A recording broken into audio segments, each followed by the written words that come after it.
foi proposto hoje com vocês, tá? Esse tema a Paula trouxe para a gente falar um pouquinho, para as pessoas meio que falar um pouco sobre bem-estar, sobre comportamento, sobre como nós podemos melhorar nossa relação de vida com vida. Eu preparei um pouco dentro do molde do que eu conheço a Paula, alguns profissionais da empresa. Então, assim, eu meio que modelei isso com um pouco do que vocês, dentro de uma realidade um pouco parecida com a de vocês, tá? Caso durante o andamento algo não estiver de acordo, vocês vão me falando. Diferente do que pensam, eu venho também do mercado da engenharia, do mercado de telecom.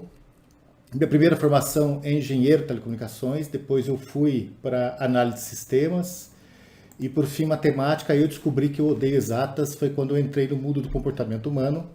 Então, assim, eu tenho uma longa vida, uma longa carreira profissional, tanto no mercado de vocês como na área de TI, também na área de telecom. E também, junto com o desenvolvimento meu de conhecimento do comportamento humano, eu também fui desenvolvendo a parte de gestão, esse modelo de gestão mais tradicional e um pouco mais para a área da Agile, tá? Hoje eu faço um trabalho muito grande com empresas, como consultor, como coach, como treinador, como desenvolvedor de liderança dentro desse universo que vocês vivem, tá? Então meu mundo é bem realista do que vocês hoje trabalham, que a CIT hoje trabalha.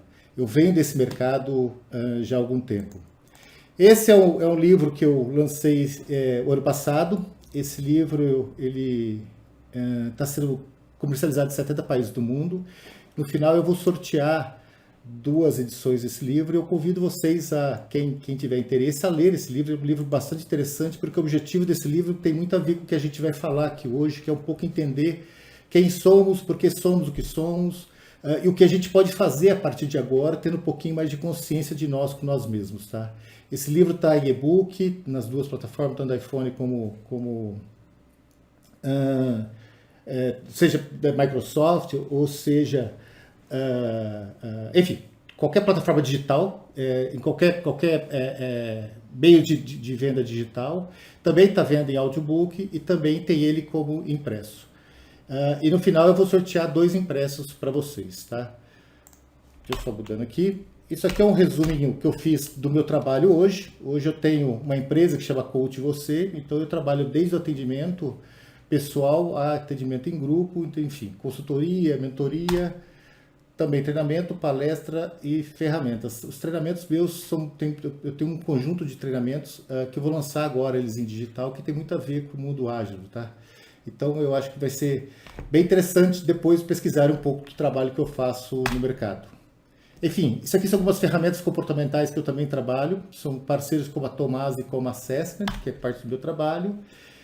E isso aqui é o que eu quero que vocês façam hoje. Participe, pergunte muito, até porque aquilo que eu falei no começo, eu vou quebrar alguns paradigmas que vocês trazem com relação ao comportamento humano.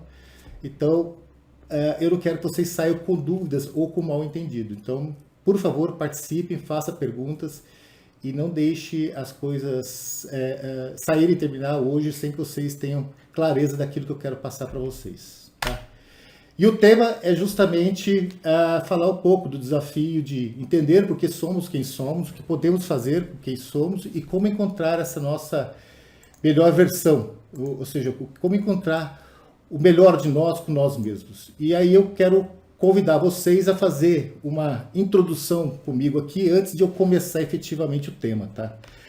Que é falando um pouquinho de vocês refletirem com vocês, e eu quero que vocês façam isso durante toda a minha fala, que traga a realidade de vocês com vocês. Então, que nesse momento vocês pudessem trazer para a consciência qual seria a sua melhor versão. Por que eu convido vocês a fazer isso? Porque apesar do tema ser um pouco intrigante, ser um chamativo, dificilmente a gente faz essa pergunta para nós mesmos. Dificilmente a gente procura entender qual é a nossa melhor versão.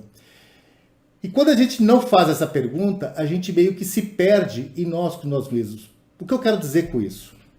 Se eu pedir para vocês agora imaginar uma cor que vocês nunca viram, vocês não vão conseguir. Se eu pedir para vocês desenharem algo, um objeto que vocês nunca viram, vocês também não vão conseguir. Por quê? Porque o cérebro nosso ele precisa ter uma referência para a gente poder começar um pensamento. toda a estrutura nossa de presente, de estar aqui presente, de estar nesse momento de nós com nós mesmos, ela depende das referências das experiências que nós fazemos. Se a gente não pergunta qual seria a nossa melhor versão, dificilmente você vai ter isso claro para que você busque, que você crie um caminho, que você crie um objetivo de encontrar essa melhor versão. Ou seja, a gente primeiro tem que entender o que é isso para nós, o que significa isso para nós, para que a gente possa se preparar, nós com nós mesmos, a entender um pouco melhor de nós mesmos. Ou seja, entender a que ponto a gente tem clareza do que a gente busca, do que é, qual que seria o melhor caminho para nós, o que a gente entenderia hoje como a gente ser o melhor daquilo que a gente pode fazer e aquilo que a gente pode ser. E a segunda grande pergunta que a gente tem que fazer para nós é se aquilo que a gente está desejando de nós com nós mesmos, se aquilo pertence a nós. Porque a gente tem um vício muito grande de sempre tentar fazer algo pelo outro e não por nós mesmos, esperando que o outro nos reconheça, que o outro nos dê valor. E isso é um equívoco muito grande também, da forma que a gente aprendeu desde criança a pensar. Isso é uma coisa que a gente traz desde criança na formação nossa, na cultura nossa como ser. Então, essas reflexões, eu quero que vocês tragam isso durante toda a palestra, porque eu quero transformar essa hora que a gente vai estar junto numa reflexão de você com você. Até aqui tudo bem, pessoal? Vocês vão mandando joinha aí para eu não me perder, tá? Uma outra questão que a gente também nunca se pergunta, ou a gente nunca se coloca a lucidez de nós com nós mesmos, é entender se aquilo que nós desejamos, ou que nós entendemos que seja a nossa melhor versão, se ela seria possível, ou seria a mesma no passado. Se há 1, 2, 3 meses, ou há 1, 2 anos atrás, será que a gente teria condições de desejar o nosso melhor, nosso ponto de vista, nossa escolha como ser? Será que seria a mesma de hoje? E será que essa de hoje será a mesma de amanhã? Por que eu trago isso também para a gente refletir nesse momento? Porque o ser humano ele nunca consegue ser a mesma pessoa. Ele sempre está num processo de transformação. E isso eu vou explicar para vocês aqui do porquê. O que acontece com a gente? Por que a gente está todo momento buscando uma forma de ser melhor, de estar aprendendo, de estar nos diferenciando? Nós nunca conseguimos repetir um pensamento, nunca conseguimos repetir um desejo. A gente sempre está na busca desse processo de transformação. E também eu quero que vocês entendam que o que vocês são hoje é exclusivamente escolha de vocês. Ou seja, somos resultado do que nós somos. Então esse começo desse dia de hoje, eu vou trazer essas reflexões para vocês que vocês efetivamente pensem em vocês, de vocês com vocês. E vocês tragam esse pensamento, essa reflexão durante toda a minha fala, vocês tragam isso para a realidade do dia a dia, porque é isso que vai fazer a diferença. Aqui só por curiosidade, que é a base do nosso trabalho, eu vou trazer aqui, falar um pouco de psicologia comportamental com neurociências. A gente, desde 1903, quando foi descoberto ali os neurônios, a gente sempre achou que o ser humano era um ser especial, porque teríamos mais neurônios que os outros animais. Isso não é verdade. A Suzana Herculano, há 7 anos atrás, no estudo dela, conseguiu mapear quantos neurônios cada espécie humana tem, e a gente está muito longe de ter mais neurônios. Isso aqui é o cérebro de um elefante, que tem 4 vezes mais neurônio que nós. Então, o que representa, o que seria a diferenciação nossa? Por que a gente consegue ser uma espécie diferente? É a localização do neurônio. Por exemplo, o elefante africano, 98% do neurônio está no cerebelo. E o ser humano, incomparavelmente com qualquer outro ser humano, está aqui no córtex, naquilo que faz a gente pensar, que é o que torna a exclusividade do ser. Nós sermos únicos.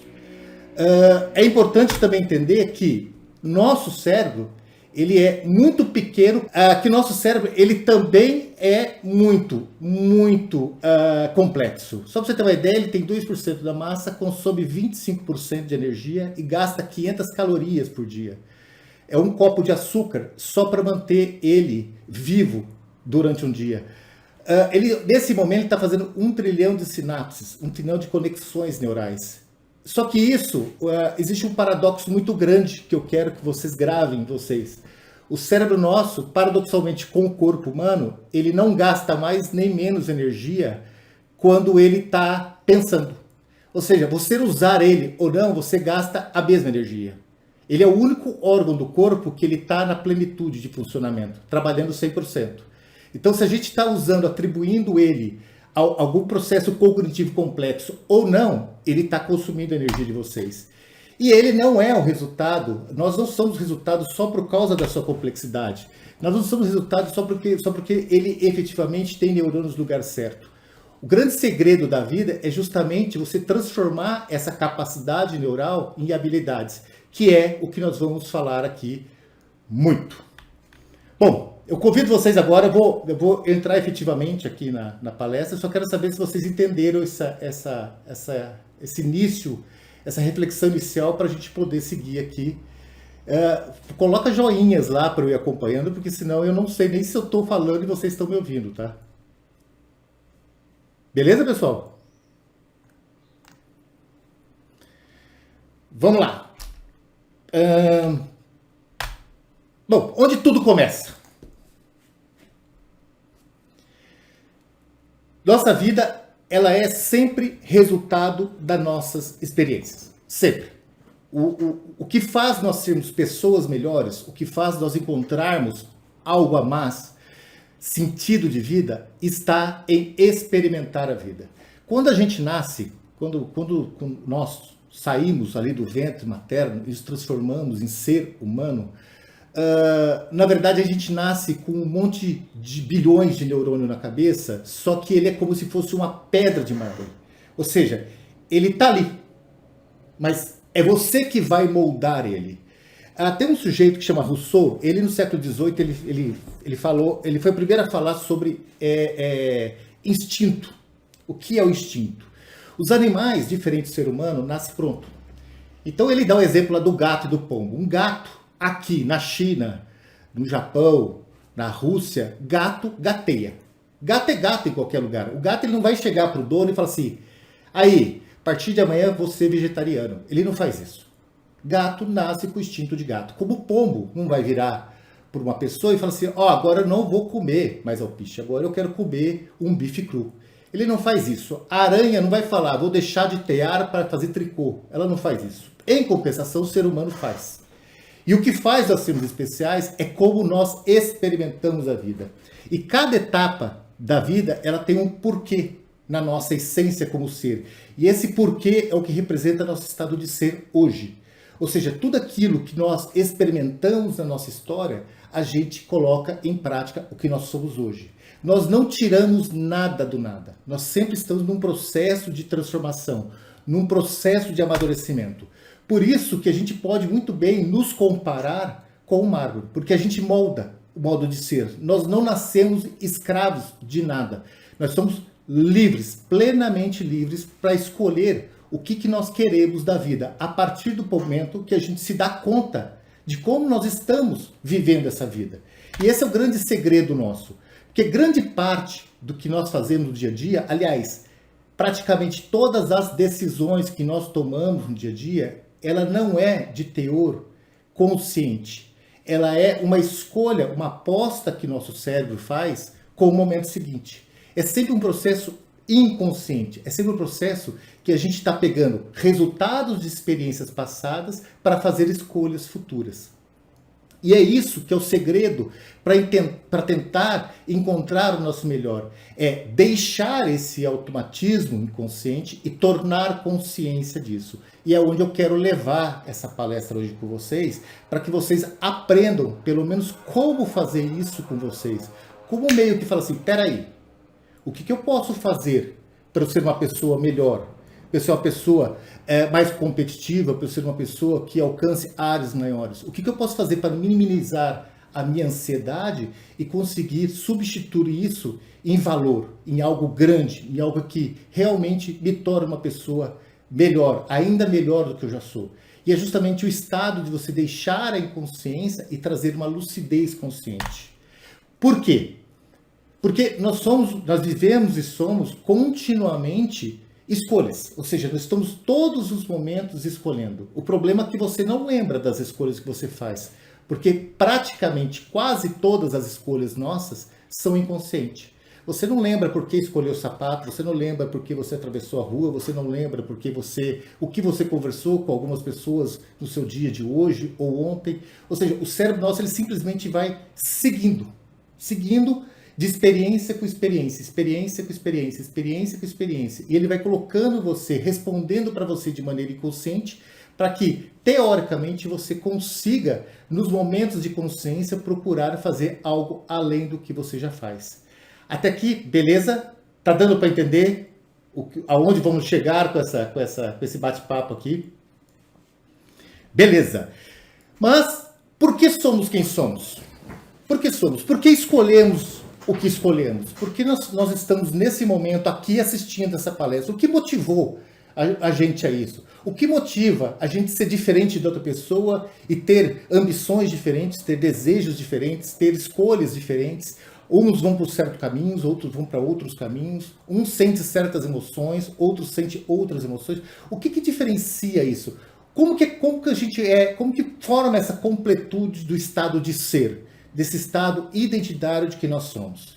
E isso é uma base que, ao que parece complexa, mas não é. É muito simples a gente entender o que forma esse eu, essa persona que faz nós sermos quem nós somos. Primeiro, a gente tem que entender que existe dentro do nosso contexto como ser humano, como espécie humana, o gene. Ou seja, nós carregamos grande parte da nossa estrutura mental genética. Ela vem de uma estruturação genética. E olha que legal, às vezes as pessoas perguntam, Marcelo, a gente trazer uma sequência genética da maneira de pensar, da maneira de ser, isso não tornaria a gente dependente em vez de livre? Não tornaria a gente escravo de nós mesmos? Não. E aí vem a genialidade de quem foi que criou esse tal de cérebro. Porque a partir do ponto, imagina isso há 1,5 milhão de anos atrás, que aquela espécie sobreviveu, conseguiu sobreviver àquele mundo que ele vivia, conseguiu ser mais inteligente na forma de lidar com aquele momento da vida.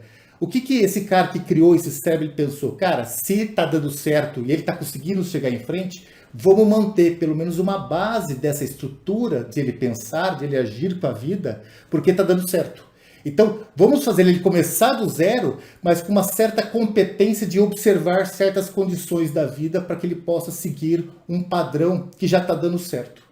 Olha que legal isso.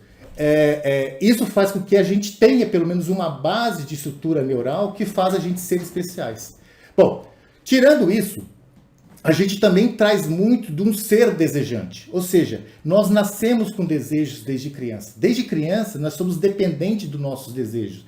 Desejo de ser amado, desejo de ser admirado, desejo de ser respeitado, desejo de responsabilidade, desejo de ser orientado, de desejo de carinho, desejo, enfim, de conhecimento, desejo do saber. A gente nasce um ser desejante. E esses desejos, fundamentalmente de criança até a fase adulta, eles vão amadurecendo, eles vão ampliando, vão se tornando mais intensos, ao mesmo tempo vai tornando nós como pessoas melhores. E esses desejos permanecem na nossa vida durante a fase adulta. Ou seja, são esses desejos que nos faz ser pessoas especiais, de saber relacionar, de conviver uma com a outra. Ao mesmo tempo, também somos seres idealizadores. Ou seja, nós precisamos nos comparar com outros seres humanos, nós precisamos sempre ter uma referência de outro ser humano para nós sermos quem nós somos. Se colocar um ser humano sozinho numa ilha, ele provavelmente vai pirar, porque ele precisa saber que ele existe através do outro. E é justamente o conjunto desse conjunto identitário, que vem da genética, que vem desse estado desejante e vem com essa idealização de sempre ser mais, é que faz a gente ser o que nós somos hoje. Aqui eu convido vocês, por exemplo, a lembrar quando você saiu com a sua namorada pela primeira vez ou com o seu namorado a primeira vez. Lá você era um eu, ou seja, aquela pessoa que você se apresentou como ideal, como uma pessoa bacana, como uma pessoa amorosa, como uma pessoa idealizadora do sonho de quem está do outro lado, estava ali. Mas você não é aquilo. Você é aquilo, mas tem um conjunto ali de fatores que faz você também ser perfectível. Você se apresentou como perfeito, mas você é perfectivo. E aí as pessoas com o tempo vai percebendo que não é bem assim as coisas. E é justamente isso que faz nós sermos quem nós somos no nosso dia a dia. Ou seja, nós somos uma sequência de experiências que a todos os momentos nós estamos procurando acertar o nosso momento de vida. A todo momento a gente está tentando construir caminhos onde a gente acerta e erra. Acerta e erra, como se fosse realmente um labirinto. Ou seja, a gente vive uma vida sempre buscando acertar mais do que errar. E quando nós acertamos, é que a gente encontra aquilo que se chama motivação. E quando essa motivação, o que é acertar? É fazer aquilo que te gera uma euforia, te gera prazer, que você sabe que você fez algo que compensou, que houve um ganho ali, da essência de você ser quem você é. E justamente esse momento de acertos e erros que você traz durante a sua vida, que você vai moldando esse conjunto de que você é, e todas as vezes que você acerta, você cria uma ramificação neural, você cria um conjunto, uma relação neural, porque o cérebro quer que você repita tudo que você acerta. Ou seja, você vai tornar caminhos mais fáceis para acertar de novo. E isso faz com que a gente construa caminhos sinapsais que faz com que a gente repita. Ou seja, que a gente esteja motivado a repetir aquilo. E isso se chama motivação. E nós aprendemos com a motivação. Ou seja, sempre que a gente faz algo que a gente quer, que a gente busca, que a gente deseja e encontra, alcança isso, faz com que a gente crie caminhos neurais que efetivamente nos faz repetir aquilo. Mas nem sempre acertamos. Bom, nem sempre acertamos. Nem sempre acertamos. Ou seja, de vez em quando a gente tropeça, de vez em quando a gente sente dor, de vez em quando a gente sofre. E aí, o que acontece? O cérebro também vai criar caminhos neurais que vai marcar para você não repetir os erros. E é isso que nós chamamos de crenças. Ou seja, crença é o resultado das nossas experiências. O problema é que a crença é o resultado daquilo que é bom e daquilo que não foi bom. E o resultado de uma crença se torna nossas verdades. Então, quando você fala, por que eu escolho o que eu escolho? Você escolhe o que você escolhe porque você acredita. Ou seja, você criou condições neurais aonde coisas que não deram certo você não quer repetir e coisas que deram certo você quer repetir. Aliás, coisas que não deram certo, o cérebro antecipa já para você não repetir, ele vai fazer de tudo para que você nem pense em repetir, e aquilo que deu certo, ele vai fazer de tudo para que você repita aquilo. Isso é o que transforma nós numa condição onde nossas escolhas são baseadas naquilo que nós experimentamos. Por exemplo, você pega uma pessoa que não quer andar de avião porque tem medo de andar de avião.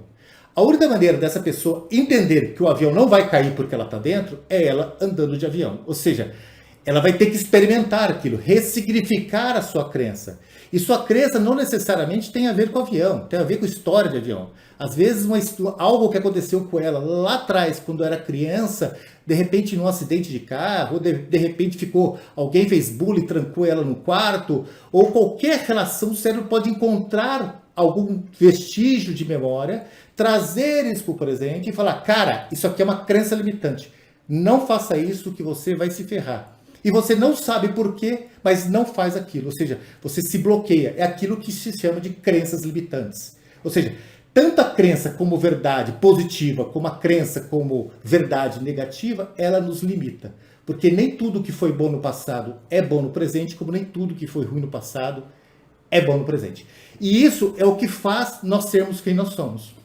Ou seja, nós somos montados, somos resultados das nossas crenças e todas as nossas escolhas são fundamentadas nessas crenças. Até aqui, beleza, gente? Isso é importantíssimo entender porque justamente é aprender ou conseguir ressignificar essas crenças que vai tornar possível nós encontrarmos a nossa melhor versão, o que nós podemos fazer de melhor com nós mesmos. E dentro desse conjunto de crenças, desse conjunto de resultado, de experiência, eu quero que vocês entendam que o cérebro ele não grava um filme. Então, se eu perguntar para alguém aqui, que fez uma viagem de férias e ficou um mês de férias, eu pedi para ela resumir, ela vai conseguir contar as férias todas dela em 1 hora e meia. Ou seja, o grande problema do cérebro é que ele não grava tudo. Então ele simplesmente tira resultados de experiências que aconteceram. Ele não pegou toda a história da experiência, ele pegou um ou outro ponto da experiência. E isso fica marcado num conjunto de memórias espalhadas por todas as sinapses. Ou seja, uma experiência lá atrás ou uma experiência que aconteceu há um dia, não importa. Ela vai estar correlacionada com outras experiências. Mas o que o cérebro guarda? Bom, ele guarda aquilo que nós sentimos emoção e aquilo que gerou o sentimento. Então, quando nós falamos em memória, quando nós vamos formar essas crenças, dentro dessa informação crença, está lá o sentido da emoção e o sentido do sentimento, e o conjunto de sentimentos. Mas o que é emoção e o que é sentimento? E essa é a parte mais bacana do ser humano, porque isso aqui nos ajuda a compreender muito do que nós podemos fazer de nós com nós mesmos. Emoção é a primeira resposta que o cérebro dá para aquilo que nós estamos recebendo de informação do ambiente que nós estamos presentes. Ou seja, a emoção ela é um filtro. Então imagina você agora no ambiente que você está. Você tem um barulho lá fora, você tem a temperatura, você tem você fazendo digestão de que acabou de almoçar, você tem a preocupação do que está pensando, você tem todo o processo acontecendo nesse momento, mas você está dando foco para o que nós estamos conversando aqui. Por que que isso acontece? O que está acontecendo nesse momento? Essa informação está chegando para o seu corpo, ou seja, pela visão, audição, pela temperatura, pelo tato, pela digestão, pelo sabor, pelo cheiro. Essa informação está chegando no cérebro. E ela vai justamente para essas duas azeitoninhas aqui, que chama amígdala. A amígdala não é tonsilas, tá? Tonsilas é garganta, a amígdala é o cérebro. E essa amígdala, ela vai pegar, a primeira coisa que ela vai fazer, bom, o que você está sentindo? Juntando essa informação do que está chegando dentro dos seus sentidos, dá para formar alguma imagem que possa nos colocar em risco? Ou seja, tem a ver com um leão, uma cobra ou algo assim, sei lá, uma bomba, um barulho, alguém gritando? Não, não tem isso. Então beleza. Então segue para o segundo passo. Se houver uma referência desses sentidos com uma experiência anterior que te fez muito mal, você vai entrar no estado de alerta. E aí você vai lutar, vai congelar ou vai correr. E só três resultados básicos vai dar. Bom, não tem nada a ver com isso. Então vamos seguir o segundo passo. Essa informação tem alguma coisa a ver com o que está acontecendo agora em relação a alguma experiência do passado? Tem. Então vai lá no passado, veja qual é as emoções que teve essa informação guardada lá e vamos gerar isso uma conscientização. Então começa pela emoção, o seu cérebro busca experiências passadas para correlacionar o estado e aí você vai produzir aquilo que se chama sentimento. Ou seja, você vai dar sentido e vai fazer seu corpo sentir o que está acontecendo agora. E só então vai para a consciência. Ou seja, o seu cérebro ele sempre faz todo um trabalho anterior inconscientemente para você construir consciência. E esse é um grande problema. Porque quanto mais informação está chegando, menos você vai parar para analisar e menos consciência você vai ter do estado que você se faz presente. E quanto menos consciência você tem do estado que se faz presente, mais distante você está para saber qual é a sua melhor versão.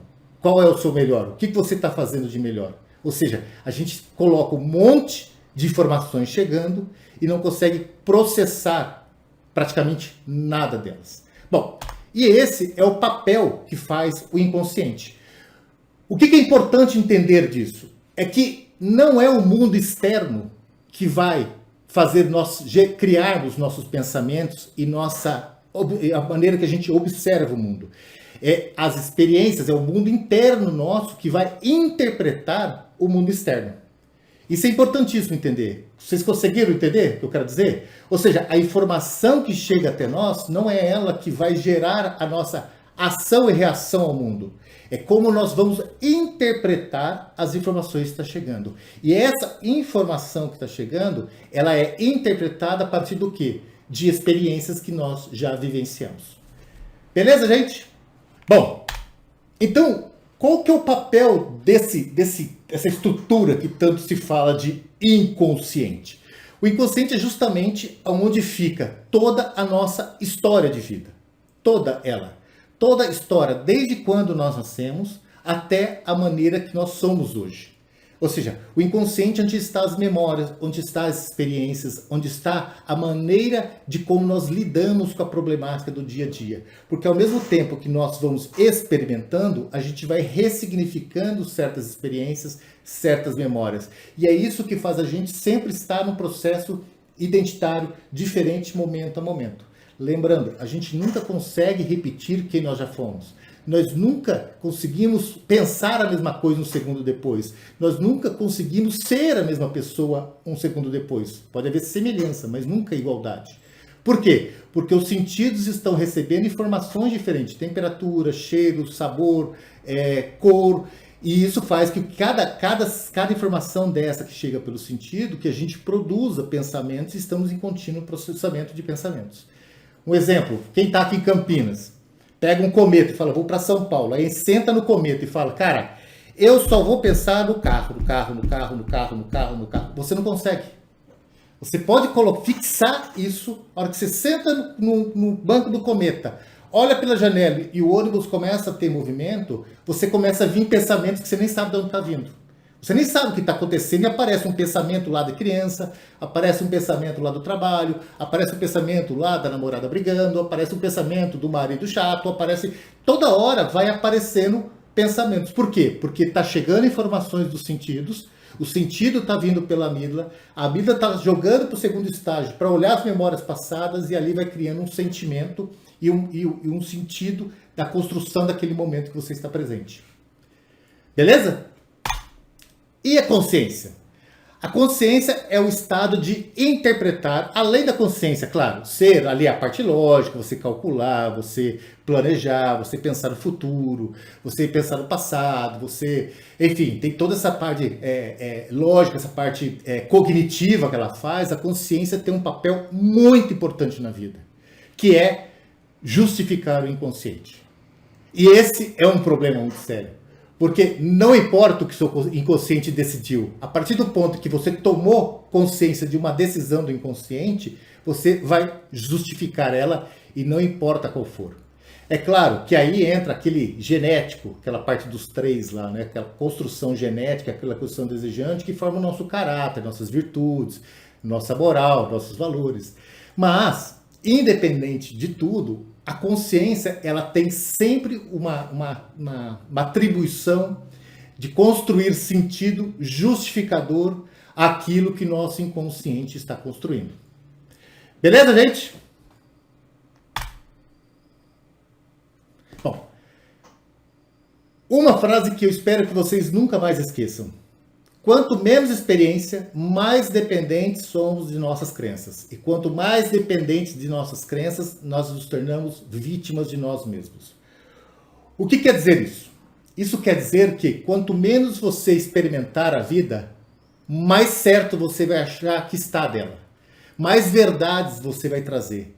E quanto mais verdades você trouxer, quanto mais certo você achar que está com a vida, mais você se torna escravo das suas próprias crenças. E o grande segredo da vida é justamente não cair nos próprios viés.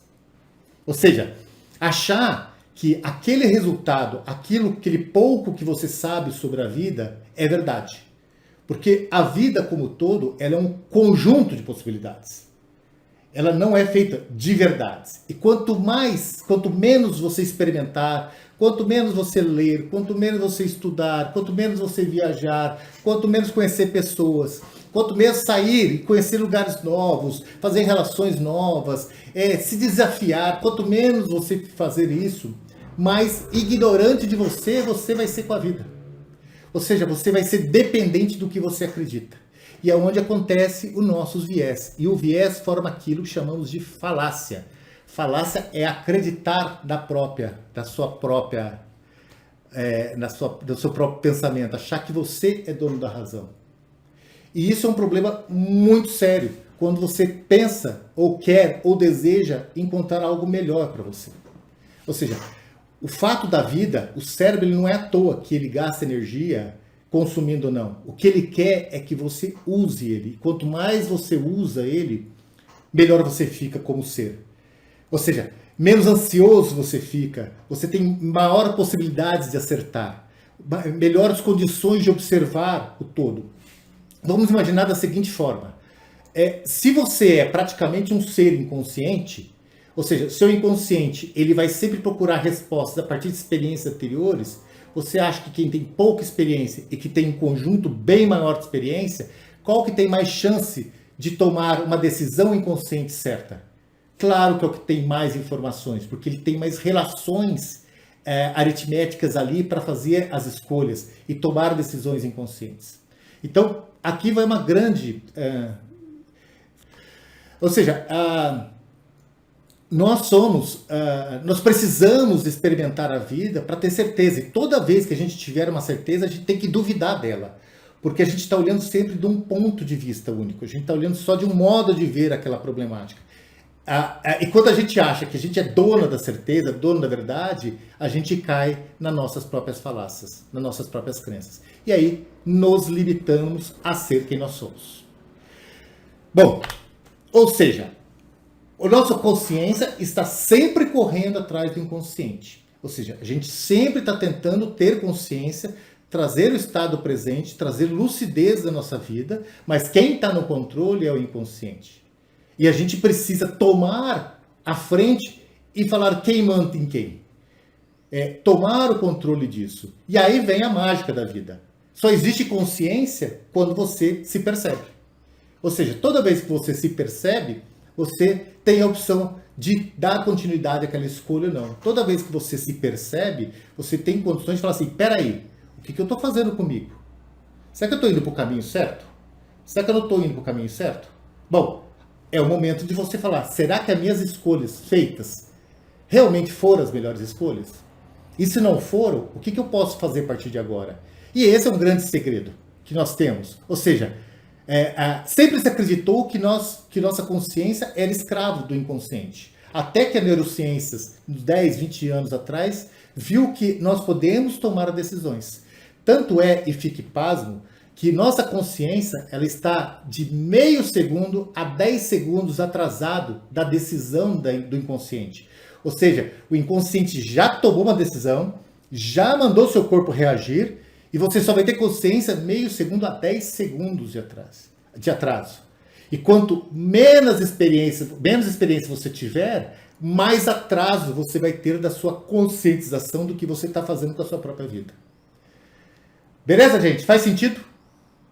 E aqui vem uma coisa muito bacana. Ou seja, primeiro, vamos entender nós. Da onde vem o pensamento? Então, o pensamento surge de uma situação, certo?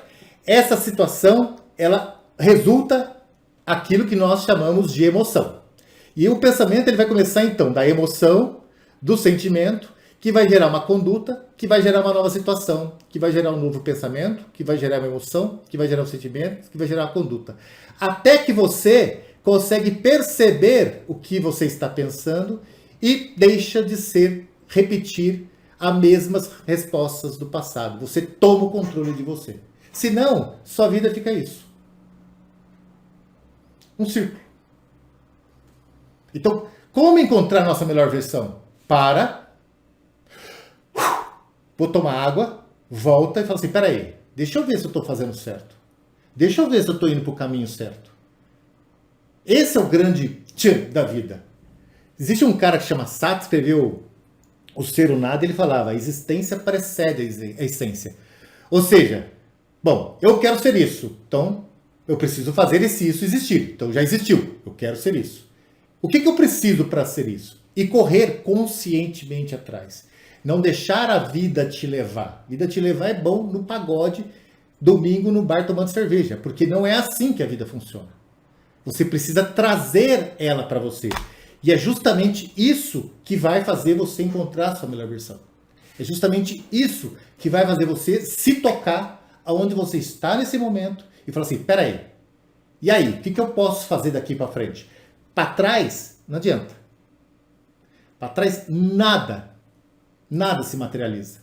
A não ser que você vai no centro espírita e alguém coloque algo lá. porque nada vai se materializar. Para trás já foi, então é aqui. E aí? Daqui para frente, o que eu posso fazer? Continuar no automático, continuar que as decisões sejam feitas pela limitante experiência que eu tenho da minha vida, ou eu posso, daqui em diante, trazer isso para a minha consciência e tomar o controle da minha vida? E é justamente por onde a gente deve começar. Entender que, primeiro, todas as decisões estão a nível inconsciente e tudo começa pela emoção. Só para vocês entenderem uma parte importante disso, tem um autor que chama Antônio Damasio. Eu sou meio duvidoso de falar dele porque eu sou apaixonado pelas obras dele. E um dos primeiros trabalhos de Damasio foi falar sobre a emoção. E o que ele pegou? Ele pegou um estudo que estava acontecendo na Inglaterra dos grandes investidores, de pessoas que tinham se tornado bilionários e que perderam tudo. E ele pegou o estudo dessas pessoas, de um conjunto dessas pessoas, e foi estudar neurologicamente se havia acontecido algo em algum percurso dessas pessoas que pudesse descaracterizar a capacidade cognitiva que esses caras tinham, que era extremamente altas. Eles sabiam apostar muito em bolsa, nos negócios, enfim, eles eram pessoas que tinham uma decisão muito grande. E o que ele percebeu é que, lembra que a gente tem que ter o nosso motivador? E essas pessoas motivavam, porque sempre estavam ganhando.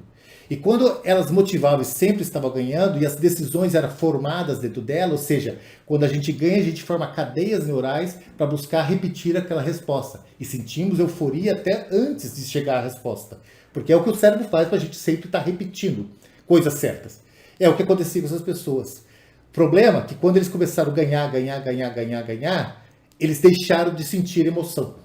Ou seja, a emoção ficou para trás, porque o sentimento do ganho era muito maior. E aí cometeram um grande equívoco da vida, que é o quê? Perder o medo. E quando perderam o medo, não conseguiam mais observar ou ter uma ação crítica, lógica, sobre as decisões que eles estavam tomando. E foi quando eles começaram a errar. Por estar repetindo só os acertos. Eles não conseguiam mais parar e falar assim, peraí, cara, a gente não está acertando muito não? Será que o mercado não está mudando? Será que não existem outras perspectivas? Será que não existe outro modo de olhar? Olha que interessante isso. Então assim, a gente sempre tem que ter a noção que as nossas decisões estão sempre a nível inconsciente. E a gente tem que tomar muito controle e sempre buscar entender o que nós estamos sentindo. Qual a emoção que aquela informação está chegando a nós efetivamente representa. O segundo segredo para encontrar a nossa melhor versão é duvide. Sempre que você achar que... Oi? Posso interromper um minutinho? Claro. Eu vi que... Eu acho que o Pedretti está com a mão levantada. Pedretti, você quer fazer alguma pergunta? Eu vi que ele está aqui. Eu queria sim.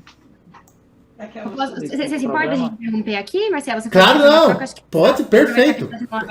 É que eu não vi, tá? Como para mim aparece muito pequeno aqui, eu não vi a mão levantada. Não, beleza, perfeito, então. Só voltando naquele momento, né, que você falou de gente parar para mudar as coisas, né? Parar, beber uma água, dar uma pausa aqui. Isso também nasce de uma decisão subconsciente que eu trago para minha consciência e trabalho ela. Isso, assim, porque assim, pensando nisso que você está falando, né, que a gente tem que mudar, a gente tem que experienciar mais, mas essa é a parte consciente da decisão, é isso? Isso nasce do inconsciente, mas eu tenho que trazer para o meu consciente e mudar isso. É mais ou menos isso que você quis dizer? Só para ver se ficou claro que eu entendi. Eu amei a pergunta, Pedretti, amei. Vamos lá. Nós temos um intervalo de meio segundo até 10 segundos, dependendo da quantidade de experiência que você tem, para pensar na decisão que o seu inconsciente tomou. E quando a gente entende como a gente funciona, e quando a gente consegue ter compreensão de como nós funcionamos, como a mente nossa funciona, a gente se torna capaz de falar, opa, deixa eu respirar um pouco. Deixa eu parar um pouco. E aí você toma o controle da sua consciência.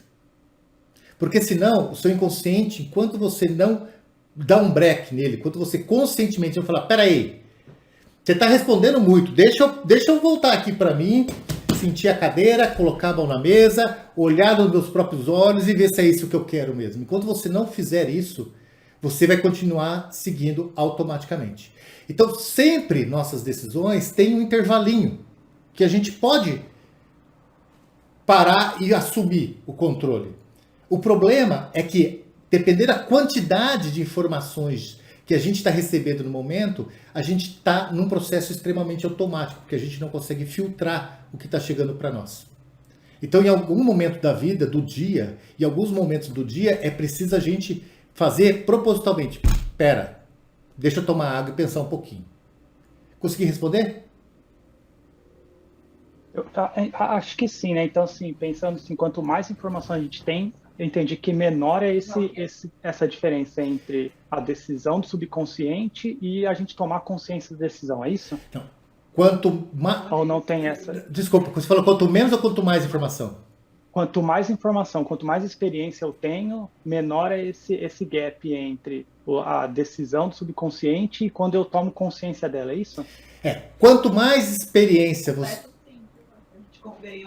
Quanto mais experiência você tem de vida, mais inconscientemente vai ser a possibilidade de acertar é maior. Mas isso não interfere na você parar para ter consciência. O que não quer dizer o contrário. Quanto menos informações você tiver inconsciente, menos você vai ter sentido para parar. Porque você não vai encontrar razão de parar para pensar em você com você mesmo. Quanto menos informação, mais escravo nós somos de nós mesmos. Quanto mais informação, melhor é a escolha. E mais sentido nós vamos encontrar para dar esse tempo para encontrar em nós mesmos. Deu para entender? Acho que sim, tranquilo. Obrigado. Pessoal, vocês entenderam o que eu quis dizer para ele? Essa é uma pergunta bem importante. A grande sacada do negócio é que a relação nossa do saber, quanto mais a gente trabalhar experiências da vida, mais a gente dar tempo para pensar nas nossas decisões, vai fazer sentido. O problema é que quando a gente não experimenta a vida, esse parar para observar nós, ele não faz muito sentido. Por exemplo, vamos resumir isso, que eu acho que vai fazer mais sentido agora. A pessoa, quanto menos produtiva ela é, menos tempo ela tem. Vocês já perceberam? Que pessoas que estão produzindo, conseguem modelar a sua temporalidade, o estado de ser com a vida, com a sua relação com a vida? Ou seja, quanto menos experiência, mais vazio nós estamos. Então não faz muito sentido a gente ter essas pausas. A pessoa fica meio que vítima, sequestrada dela com ela mesma. Eu espero que tenha entendido isso. Bom, tudo que... Só mais um. Claro. A questão de tomar atitude ou não, né, dessas ações. E quando vem uma questão assim, quando você vai ver que é necessário tomar uma atitude, ou quando você não fazer isso também é considerado uma atitude, mas a questão de qual que seria a experiência? Seria maior se você tomasse a atitude de fazer algo ou tomar a atitude de não fazer aquilo? Vamos lá. A experiência é o resultado da sua decisão. Aí penso eu que a força da experiência ela vem mais no fazer ou do deixar de fazer? Mesmo que esse deixar de fazer seja uma atitude também. Sim, vamos lá. Se você fazer ou não fazer é uma escolha. E uma escolha é uma decisão. E essa decisão ela é baseada em parâmetros, em experiências anteriores, que vai chegar você a uma conclusão que vai falar para você, bom, vale a pena eu seguir em frente? Não, vale a pena eu parar aqui. Ou seja, o resultado dessa decisão é o que efetivamente vai se transformar numa nova experiência. Mas a decisão ela é tomada a partir de experiências anteriores. Por isso que quanto a gente experimenta mais a vida e dá mais à vida chance de ver todas as possibilidades ou oportunidades, a gente consegue fazer melhores escolhas. Respondi? Uhum. Tá. Obrigado. Beleza. Bom, agora aqui vem o que faz a gente ser efetivamente o que nós somos. Nós somos o fundamento do nosso ser, o fundamento de quem nós somos, de a gente querer levantar de manhã, de a gente trabalhar, de a gente seguir com a vida é motivação. Nós somos viciados, nós precisamos da motivação. E a motivação, ela é um processo psíquico, químico e biológico. Ela não é algo que simplesmente existe, mas que umas pessoas têm, outras não. Ela é um conjunto resultante daquilo que a gente experimenta na vida. Isso é motivação. E a motivação se dá disso aqui. Experiência motiva. Por quê? Porque conhecimento é o que mais aciona o sistema de recompensa. E a motivação, ela depende de como você experimenta, do quanto você experimenta a vida. O problema é que não adianta você ler 500 livros se você não tem uma estratégia e um porquê. Ou seja, isso é a experiência para ela se tornar motivante, para ela se tornar algo que efetivamente motive você, você precisa criar uma estratégia, um propósito para ela, um objetivo para ela e dar a devida atenção. Senão, isso aqui não acontece. Então, se você falasse qual é o segredo para a gente encontrar nosso melhor, experimente que você vai estar motivado, mas crie uma estratégia e dê foco a isso. Olha, hoje, dentro da neurociência, uma das coisas que causa ansiedade é justamente a desorganização, é justamente a falta de foco. O ato de você ter foco, você já tira uma carga da ansiedade que você vive.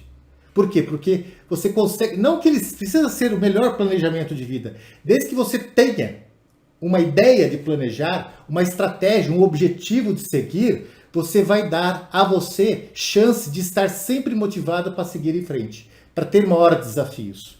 Por quê? Porque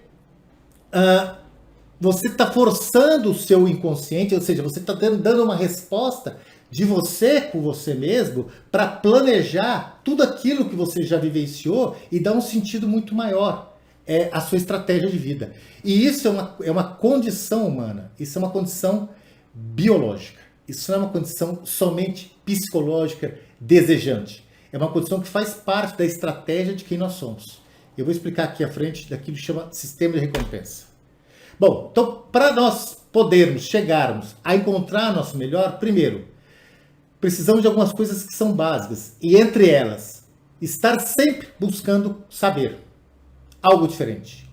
Sempre tentando encontrar coisas novas. Viajar, ir no teatro, assistir, sei lá, assistir uma peça, assistir uma exposição de arte, ouvir, mesmo que você não goste, porque o gostar ou não é uma crença, desafie, busque inovar, busque conquistar, busque desafiar. Carinho, nós somos viciados em carinho. O ser humano ele é viciado em carinho. Carinho, você não tem ideia o que ele produz de nós com nós mesmos. Relações humanas, aprender coisas novas, ter a sensação de ser admirado, ter a sensação de ser amado, ter a sensação de ser respeitado. Isso são princípios básicos que nos motivam. Bom, além disso, nós precisamos ser estimulados, ou seja, desde criança, é preciso a gente ter alguém ou algumas referências que fala, cara, vá. Por isso a relação humana é muito importante. É preciso nós sermos encorajados, principalmente nessa fase de transformação humana que vai até a segunda fase, que é a segunda década, até a juventude, a adolescência. Nós precisamos ter retorno positivo, ou seja, aquela história de feedback na empresa, cara, isso é uma papagaiada. Ou seja, feedback, a gente tem que sempre levar para pessoas o lado melhor, para que ela consiga perceber o que ela precisa melhorar. E isso é um processo psíquico. Nós precisamos encontrar dificuldades que sejam adequadas. Ou seja, é preciso você também saber quais são os seus limites. Criar expectativas realistas. Também não adianta você criar expectativas muito fora do que está dentro do seu mundo. E, fundamentalmente, estar consciente de nós com nós mesmos. Isso aqui é o que move nós todos os dias. Que é o que vai estimular biologicamente isso aqui. Que é o que se chama sistema de recompensa, que é uma região do cérebro que, enquanto o seu córtex frontal ele se depara, lembra lá do labirinto, né? Dos acertos, Ou seja, vai acertando, ele se depara com aqueles acertos, ele produz uma condição de elementos químicos, de transmissores sinápticos, que traz a sensação de recompensa, que traz o prazer, que faz você querer repetir sempre aquilo. E tudo isso é um processo psíquico. Ou seja, é a relação que nós temos com o mundo. E essa relação, quanto mais a gente experienciar, mais a gente tem a chance de acertar. E quanto mais chance de acertar, mais motivado a repetir e a querer fazer mais. E mais motivado a fazer mais experiências e mais feliz nós vamos estar com a vida, mais alegradores seremos. E aí vem a palavra que se tornou moda, mais resiliente. A gente sabe lidar melhor com a situação, porque a gente tem estímulo muito maior e está muito mais preparado caso o acaso, enfim, algo saia dos trilhos. O problema é que a gente precisa estar nesse movimento constante. Além disso, claro que tem aí atividades físicas que hoje se sabe que ela fortalece o sistema parasimpático, o contato humano, aprender, organização, limpeza, ou seja, o cérebro nosso ele tem uma necessidade, primeiro, do objetivo, de ter ali o foco e também se sentir organizado. Ele, peraí, tem 500 coisas acontecendo, para tudo, prioridade. Tem um exercício que eu dou no processo de coaching que é do barquinho. Você falar, qual que é o seu objetivo? O objetivo é chegar lá.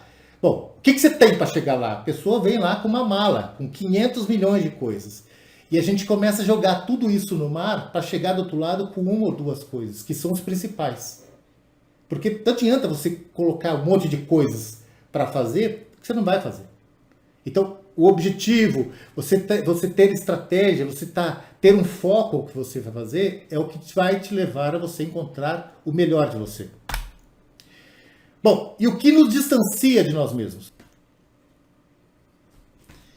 Primeiro, aquilo que eu não vi quem me perguntou, porque eu estou na caixinha muito pequenininha aqui, eu não consigo ver as pessoas, mas aquele que me perguntou a questão da nossa consciência com o inconsciente. Esse estado de parar, de vez em quando a gente dá uma parada, é justamente para isso aqui, ó. Vou repetir mais uma vez. Nós somos uma máquina de justificar nossas ações. Nós somos uma máquina de cair nos nossos próprios viés. É muito difícil o ser humano conflitar com ele mesmo de uma decisão tomada.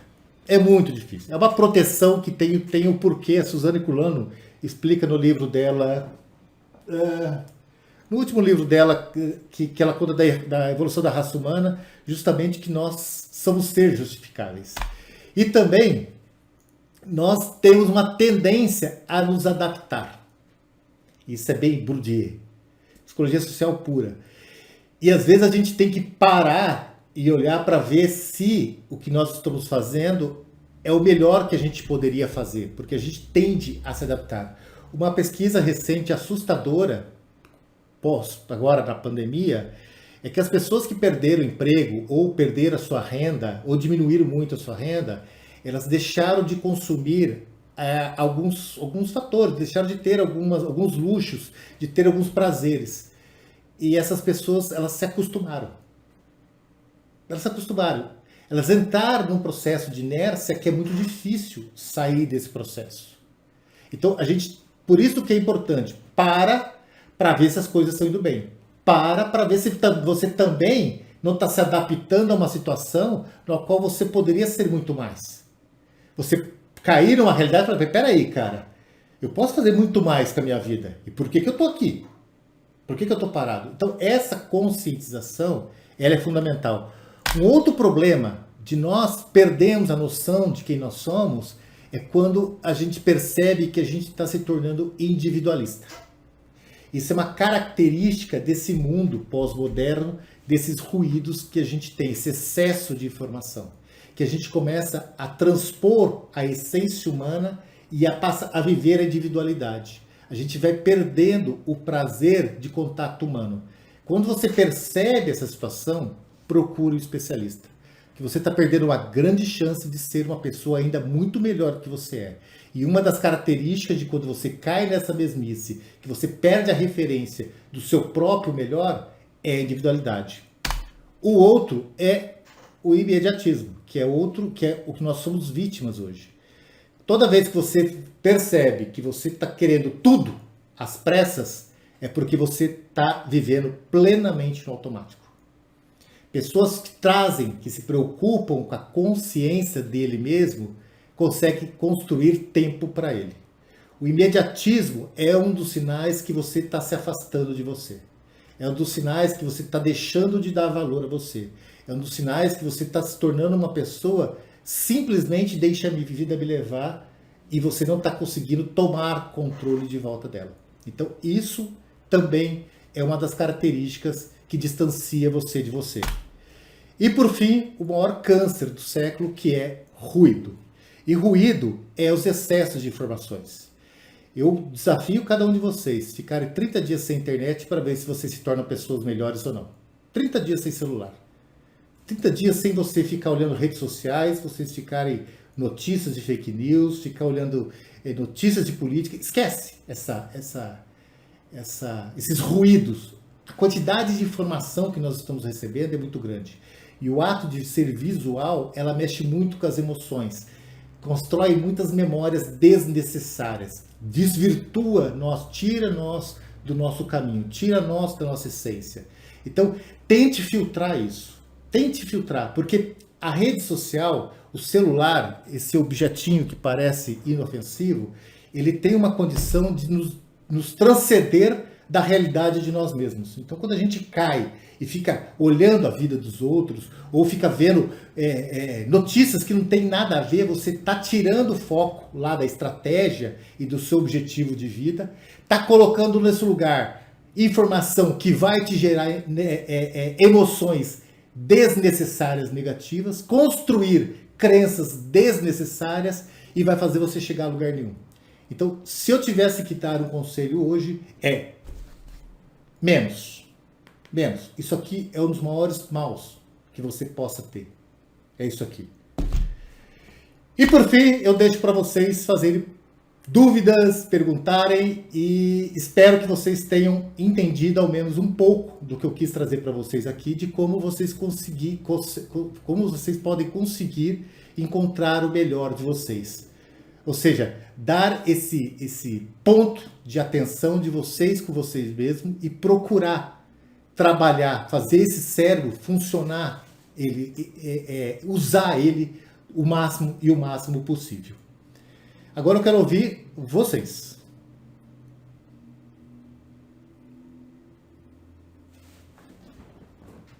Ninguém vai fazer pergunta nenhuma?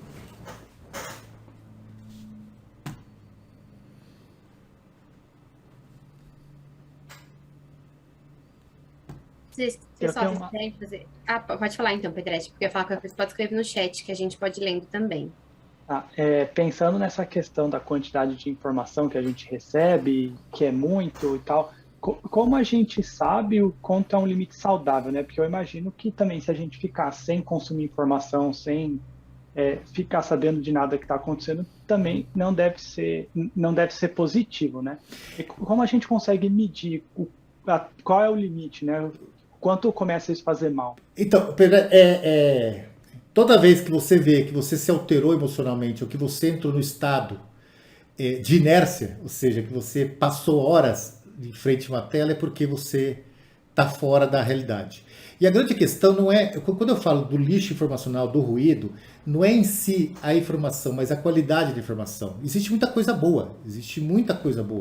Só que a gente tem que viver agora um momento muito ímpar da vida, que é saber se aquilo que está sendo dito efetivamente tem algum fundamento. É a gente não cair em enganações. E também uma outra questão que eu acho que vale a pena a gente refletir um pouco é usar essa informação que a gente tem acesso para algo que nos faça pessoas melhores. Não algo que nos faça julgar, querer se comparar, querer usar aquilo como uma referência do que é do outro, do que é nós. E sim, se é para usar a informação, mas que seja para algo que nos possa, ou mesmo divertir, ouvir um bom stand-up, ou usar informações que evidentemente nos traga conhecimento. Mas não cair nessa poluição, nesse ruído que nos gera emoção, que nos faz a gente sentir raiva, a gente às vezes se sente, começa a criticar o outro, começa a julgar o que está escrito. Quando você cai dessa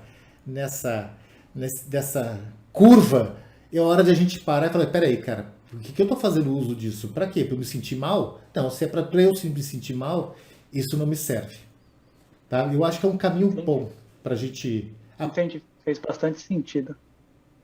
Obrigado. Que é isso. Pessoal, mais perguntas, pessoal. Tem um monte de coisas que eu falei aqui que eu acho que vocês podem usar.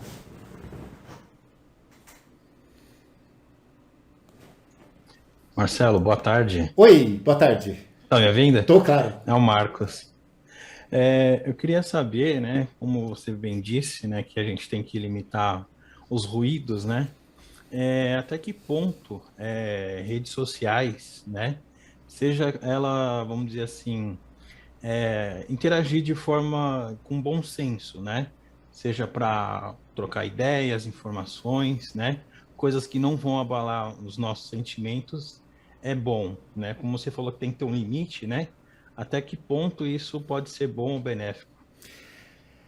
Até o ponto que você não tem a convicção que você está certo.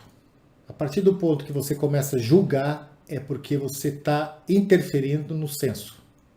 Ou seja, a gente tem que entender qualquer relação, seja ela digital ou não, ela ali são pessoas trocando as próprias experiências. São pessoas falando dela, experiência dela. Ou como diz uma colega, você quer conselho? Não, conselho não, eu quero Pix. Porque quem está ali dando julgamento, fazendo crítica, falando algo, é porque está falando delas. Ela não consegue, a gente não consegue falar do outro sem falar de nós mesmos. Então, como usar isso até o ponto que você está fazendo algo que é um diálogo, que é uma troca de ideias, que é uma troca de conhecimento, sem julgar, sem criticar, isso é muito saudável. Isso deve existir sempre. A partir do ponto que surge a palavra certeza, verdade, aí você começa a falar, peraí, o que é certo? O que é verdade? Comparado ao quê? Um dos grandes exercícios que eu fiz para escrever esse livro meu é justamente eu pegar todos os estudos que tinham de uma posição e ler a outra posição. E quebrar as minhas próprias posições. Porque é você saber que existe mais de uma resposta. Que, na verdade, a troca de conhecimento ela é a melhor, talvez a melhor razão do ser humano existir. Mas a partir do ponto que eu começo a colocar certezas, afirmações, que eu sou isso, que eu tô certo, que aí você começa a ultrapassar o limite da própria essência do ser, que não é essa a razão de nós mesmos. Deixa eu ver aqui.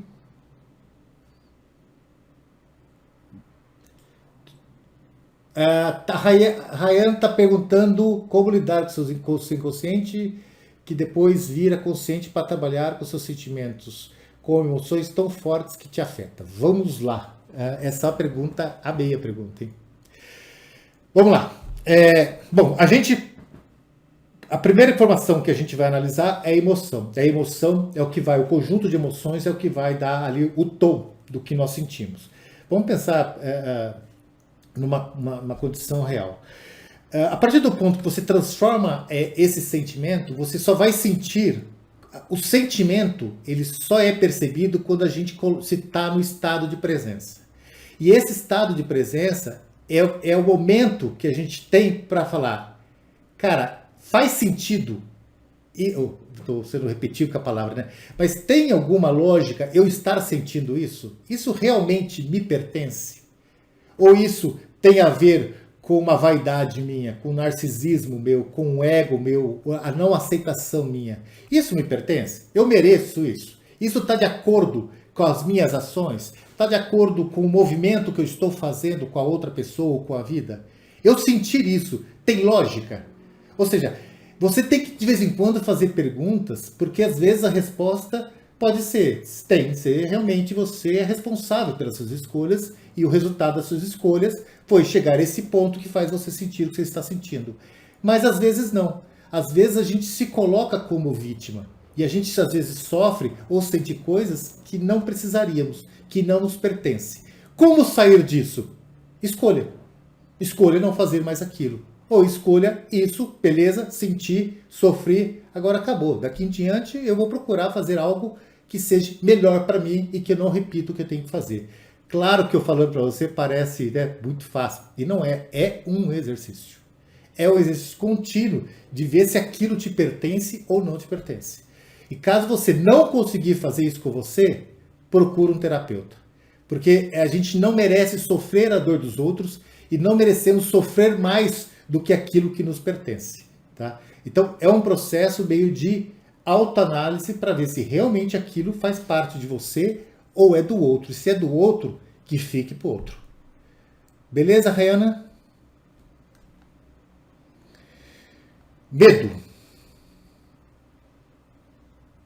Cara, Vanderlane, perfeito. O medo é o maior. Em 21 anos de profissão, eu tive a oportunidade de ser líder, gestor de equipes muito grandes na implantação de rede celular. E eu perdi 2 funcionários na minha vida. E foi os 2 melhores funcionários. Um foi um senhor que ele era antenista, fazia aquelas instalações das antenas na torre, e ele perdeu o medo. E ele tanto perdeu o medo que um dia ele não colocava mais o cinto de segurança e ele foi vítima dele mesmo. Ele sentiu mal e caiu da torre. E outro foi um motorista de carro que também, como ele achava que ele era o melhor motorista do mundo, ele não usou o cinto de segurança e veio um carro e bateu nele. Ou seja, o medo, ele é o que nos faz continuarmos vivos. Mas o medo pode ser paralisante. E quando o medo passa a dominar nós, é hora de procurar ajuda. É hora de... Isso aí é uma questão de você tentar procurar, tentar entender o que está acontecendo com você que está te levando para aquelas condições que eu falei, de ser uma pessoa individualista, de estar uma pessoa numa condição que não está permitindo você sair, o que está desmotivando você, quais são as crenças que estão efetivamente bloqueando você, porque o medo é parte de uma crença. Ou seja, se você não conseguir fazer essa autoanálise, procure ajuda, porque você vai precisar de uma terceira pessoa, uma pessoa de fora, para ver aonde está, em qual sentido, parte da sua vida que surgiu essa crença que está limitando o seu estado de presença. Mas, acredite, isso é apenas uma etapa. A gente só precisa encontrar o fiozinho para puxar, para desfazer essas coisas limitantes. E desafie você, sempre que você tiver medo de algo, se desafie. Porque é a única maneira de a gente ressignificar uma crença que nos limita. Pessoal, se eu estou conseguindo responder, vocês me dão um ok aqui para ver se está certo, tá? Qual a sua dica para evitar o individualismo? Ah! Uau! José Matheus. Ele está perguntando como que a gente sai do individualismo quando ele se torna escape desse ruído. Perceber qual tipo... eu seguiria por uma seguinte caminho. Perceber se o ambiente que eu estou participando, se ele me pertence. Porque muito do nosso individualismo também pode partir de uma condição daquelas pessoas, daquele ambiente não pertencer mais a nós. Nós estamos num processo de evolução, estamos num processo contínuo. E quanto mais você crescer intelectualmente ou pela própria carreira, mais você vai perceber que menos pessoas vão fazer parte da sua vida. E às vezes, nesse momento, as pessoas que estão fazendo parte do seu ambiente não te pertencem mais, porque você já está em outro nível, você já está em outro patamar, você já está em outro lugar. E aí é você se permitir conhecer pessoas que pertencem a esse mundo de hoje, do agora, não mais do passado, esse mundo que se faz presente. Ou seja, a individualidade ela pode estar relacionada muito a essa questão de você crescer e você olhar para trás e falar, cara, não faz mais sentido eu ficar bêbado, não faz mais sentido eu ir em festa, ou sei lá, não faz mais sentido eu ficar discutindo essas coisas. Cara, eu tô pensando na minha vida, no meu futuro, tô pensando em família, tô pensando, sei lá, em tantas coisas tão mais nobres que às vezes o ambiente que você, e o ambiente é a base fundamental da vida, o ambiente que você está não te pertence mais. Então é uma autoanálise para perceber se você está no ambiente adequado. E se não estiver, muda. A escolha é você que faz. Tá? O ser humano tende a ficar em inércia, o imediatismo tende a quebrar isso. Porém, entramos em uma inércia de pensamento. É difícil notar que, mesmo ocupado, você está em uma inércia sem perceber. Pausa do dia ajuda a ver isso? Só fazendo uma correção, tá, Adeliane? O ser humano não tende a ficar em inércia. Não tende a ficar em inércia. O ser humano, ele necessita de movimentar. É você que está... Lembra que eu coloquei aqui como um dos riscos nossos? É se acostumar. Você está se acostumando com isso. Então, como é que você quebra isso? Vá fazer outras coisas. Vai viajar, vai para o interior, vai conhecer uma praia, vai fazer novas amizades, procure um projeto seu que faça sentido, crie desafios para você, vá para uma academia, sei lá, você tem que quebrar seu status quo para você se tornar a pessoa melhor, porque a inércia é justamente onde você vai cair para ansiedade, onde você vai cair para a desestimulação, onde você vai cair para um lado muito negativo da vida. Pelo contrário, você parou, percebeu que você está inércia, minha filha, arruma problema. Arruma problema. Arruma problema, vai cuidar de cachorro, vai para uma ONG, vai fazer caridade. Enfim, não importa. Arrume problema para sua vida. Porque a inércia é justamente o que vai levar você a se afastar cada vez mais de você com você mesmo. Quero agradecer do fundo do coração. Espero ter trazido algo para vocês refletirem um pouco sobre o que nós falamos. Estou recriando toda a minha rede social, tá? E eu vou começar, a partir de semana que vem, a fazer vídeos sobre comportamento humano, a publicar vídeos sobre comportamento humano, explicar um pouco mais sobre o que é comportamento humano, colocar temas semanais sobre questões do dia a dia, sobre liderança. Então, quem quiser me acompanhar, é Marcelo de Souza Oficial, ou então o meu site, meu blog é marcelodesouza.com.br. Meu Marcelo de Souza é sempre com 2 L's, que vocês vão me achar lá. E quem quiser comprar o livro, quem quiser direto comigo, é 40% mais barato que na qualquer outro lugar. Ele também tem audiobook e e-book, vocês estão à disposição para comprar. Ele é muito legal. E no fim, aqui tá meus contatos. Quem precisar bater papo, quem precisar de coach, ou precisar de alguém para se abrir, enfim. Eu amo conversar com as pessoas, eu amo fazer isso aqui. Estou sempre à disposição. Meu WhatsApp está aqui. Quem falou aqui questão de que está no processo introspectivo, enfim. Se vocês precisarem conversar, gente, eu estou aberto para vocês. Gratidão por todos vocês, gratidão pela excelente pergunta. E eu espero muito repetir isso aqui, muito repetir.